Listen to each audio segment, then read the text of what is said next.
Assalamualaikum warahmatullahi wabarakatuh. Hamdan syukranillah amma ba'du. Perkenalkan, nama saya Salbia. Saya hari ini akan mereview buku tentang hari-hari Montessori untuk anak usia dini. Penulis Vidya Dwina Paramita. Beliau adalah seorang Montessorian dan praktisi pendidikan anak usia dini. Berisi 10 bab. Setiap babnya membahas ilmu tentang parenting dan tumbuh kembang anak. Bab yang kedua, pentingnya stimulasi sejak usia dini. Bab yang ketiga, kebutuhan utama anak. Bab yang keempat, stimulasi dengan prinsip Montessori. Bab yang kelima, anak mandiri karena stimulasi. Bab yang keenam, langkah pertama mempersiapkan stimulasi. Bab yang ketujuh, langkah kedua mempersiapkan stimulasi. Bab yang kedelapan, keseharian di rumah dengan prinsip Montessori. Bab yang kesembilan, menstimulasi anak dengan barang-barang yang ada di rumah. Bab yang ke-10, saat stimulasi tak berjalan mulus. Maret 2020, seluruh tatanan kehidupan di Indonesia tiba-tiba berubah. Pandemi datang dan memaksa kita semua untuk beradaptasi dengan keadaan baru. Salah satu bidang yang turut berdampak adalah pendidikan. Dalam perjalanannya, transformasi cara belajar baru ini ternyata memiliki tantangan yang bervariasi. Demi menjaga keselamatan anak Indonesia, sekolah tatap muka dihentikan dan diganti dengan kelas dalam jaringan atau daring. Kelas daring memang menjadi solusi pada masa pandemi, tetapi berdasarkan observasi penulis, kelas daring bagi anak usia dini ternyata memiliki dua catatan yang membutuhkan perhatian serius. Kita masuk pada pembahasan bab pertama, yaitu ilmu parenting dan tumbuh kembang anak. Di sini dibahas tipe manakah Anda sebagai orang tua. Apakah Anda terlalu santai atau terlalu khawatir? Atau sebagai orang tua yang terlalu waspada? Pada bab ini juga membahas tentang tumbuh kembang anak. Perkembangan anak usia dini dari usia 0 hingga 6 tahun. Banyak perkembangan yang harus dilaluinya. Bagaimana anak bisa duduk dengan tenang ketika menulis. Penulis menyampaikan pemahaman terhadap tumbuh kembang anak dapat membantu kita mendampingi anak secara sadar dengan ekspektasi yang wajar. Kita lanjut pada bab kedua, yaitu tentang pentingnya stimulasi usia sejak dini. Kebutuhan stimulasi dulu dan sekarang itu sangat berbeda. Lalu banyak orang beranggapan, kenapa sih sekarang ini orang-orang ribut sekali membahas tentang stimulasi? Zaman dulu nggak ada yang pakai stimulasi seperti yang sekarang, tapi semua baik-baik saja. Tujuan kita menstimulasi anak bukanlah untuk membuat anak segera pintar atau lebih pintar daripada anak yang lain. Lebih jauh daripada itu, untuk memenuhi kebutuhan tumbuh kembang anak yang akan sangat berpengaruh pada masa depannya. Kita lanjut pada bab ketiga. Pada bab ini membahas tentang kebutuhan utama anak. Jadi ada beberapa kebutuhan anak, yaitu yang pertama adalah nutrisi yang cukup, yang kedua adalah stimulasi, dan yang ketiga adalah rasa aman. Pemahaman terhadap kebutuhan rasa aman akan sangat menentukan perilaku dan respon kita saat memenuhi dua kebutuhan sebelumnya, yaitu kebutuhan akan nutrisi dan stimulasi. Rasa aman itulah yang menjadi fondasi terhadap setiap perilaku dan cara anak mengambil berbagai keputusan kelak. Pada bab ini dibahas beberapa hal tentang rasa aman bagi anak. Yang dibahas kembali pada buku ini adalah tentang ikatan dengan anak, beda larangan dengan aturan. Terkait dengan larangan dan aturan terhadap anak, seringkali orang tua merasa kebingungan. Di satu sisi ingin memberikan kebebasan agar anak mendapat kesempatan untuk mengeksplorasi, tetapi di sisi lain orang tua juga menyadari bahwa anak belum memiliki kemampuan untuk menyadari bahwa hal-hal yang ada tidak boleh dilakukan. Di sini juga dibahas tentang contoh menjadi tegas dan lembut dalam waktu yang sama. Kita tidak memandang anak sebagai anak yang nakal, tetapi manusia yang baru saja mengenal dunia. Anak membutuhkan bantuan kita untuk mengetahui cara yang baik dalam memenuhi kebutuhannya.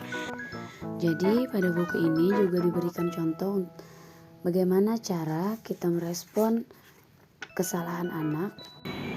Kita lanjut pada bab keempat, yaitu stimulasi dengan prinsip Montessori. Jika memungkinkan, akan sangat baik apabila anak-anak terpapar dengan aparatus Montessori yang dipraktekkan menggunakan filosofi Montessori pula.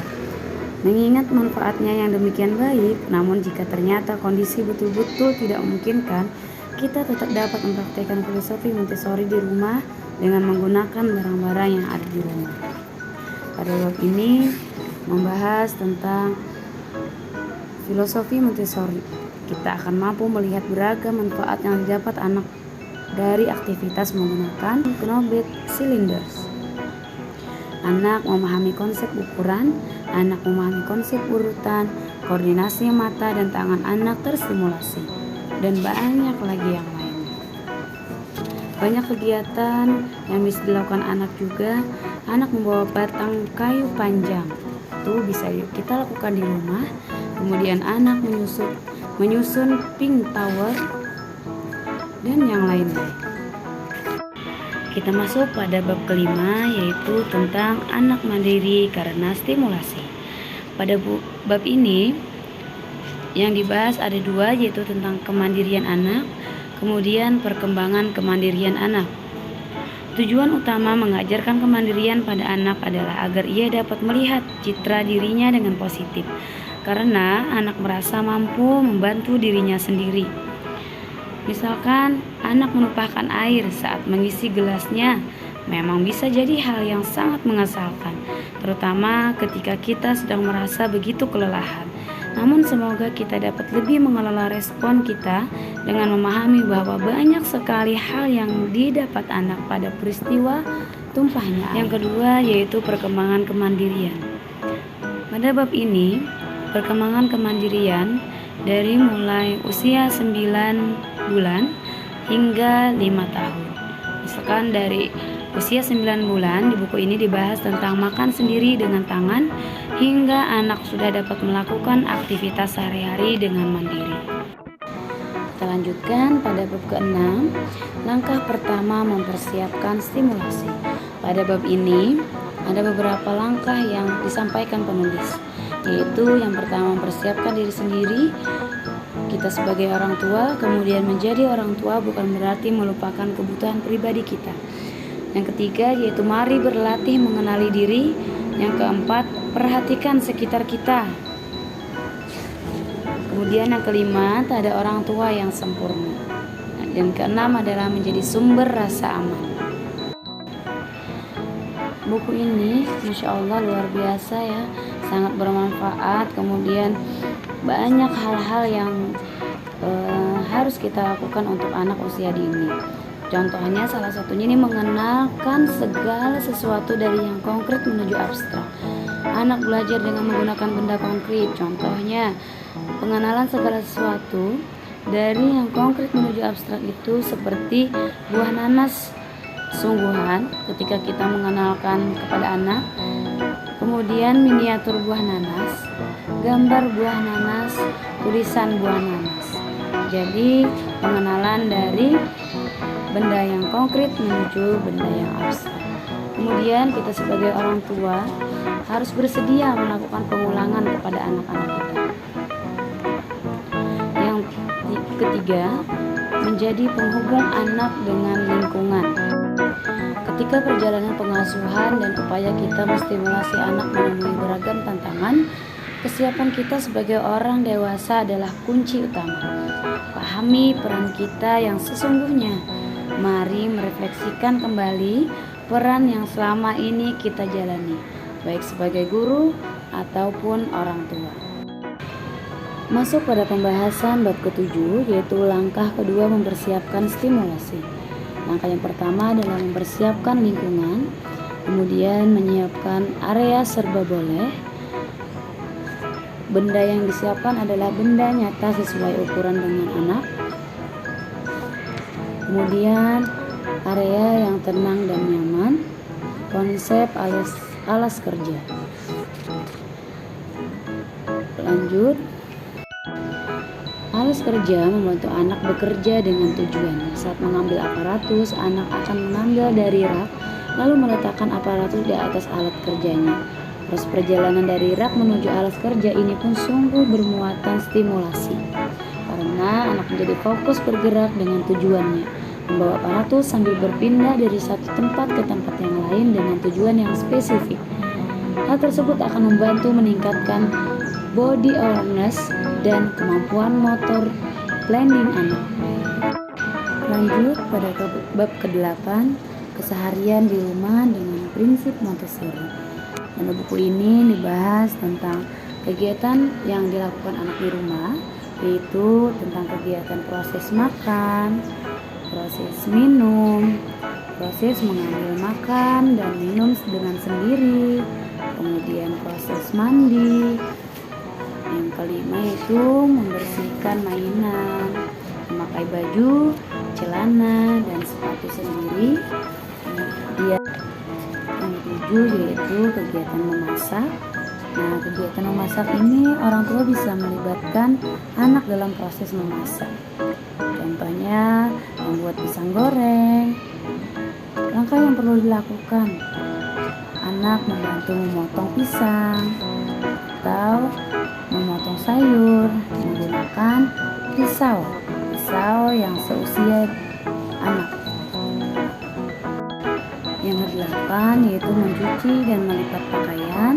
Yang ke-9 berbelanja kebutuhan rumah tangga. Yang ke-10 yaitu rutinitas menjelang waktu tidur.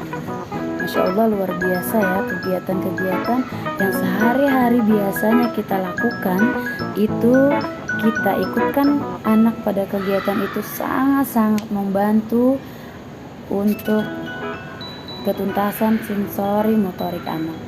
Ada banyak makna dan hal-hal luar biasa di balik aktivitas kita bersama anak yang terkesan sederhana dan biasa, tapi manfaat yang luar biasa dapat kita peroleh. Bab yang ke-9 kita membahas tentang menstimulasi anak dengan barang-barang yang ada di rumah. Hal sederhana ya, tidak perlu kita menyiapkan uang yang lebih banyak. Kita menggunakan barang-barang yang ada di rumah saja seperti ember, kemudian telur, baskom pencuci sayur dan buah, beragam jenis sampah rumah tangga juga bisa digunakan. Jika kita memahami tahap tumbuh kembang anak, kita akan gembira karena mengetahui betapa apapun yang berada di sekitar kita dapat dimanfaatkan sebagai media stimulasi anak. Bab ke-10 yang terakhir adalah saat stimulasi tak berjalan mulus. Kita seringkali pula merasa kecewa karena kegiatan yang telah kita persiapkan ternyata tidak berjalan sesuai dengan yang kita harapkan. Kita kemudian berpikir bahwa hal yang kita lakukan menjadi sia-sia. Padahal jika saja kita dapat melihat dengan lebih jeli, kita akan mampu memahami bahwa semua tetap menyimpan manfaat. Jika kita menajamkan kemampuan kita dalam mengobservasi, kita akan mampu memahami tidak pernah ada hal yang sia-sia dalam mengupayakan stimulasi terhadap anak. Meskipun mungkin tak berjalan seperti yang kita rencanakan, anak tetaplah belajar sesuatu. Vidya Dwina Paramita. Terima kasih. Itu review buku tentang hari-hari Montessori anak untuk usia dini. Manfaatnya sangat luar biasa untuk kehidupan anak usia dini. Semoga kita sebagai orang tua tidak bingung lagi dan tidak galau, karena semua permainan yang anak bisa lakukan itu ada di rumah kita. Demikian review buku dari saya. Mohon maaf jika ada banyak kekurangan yang saya sampaikan. Terima kasih. Saya akhiri. Wassalamualaikum warahmatullahi wabarakatuh. warahmatullahi wabarakatuh.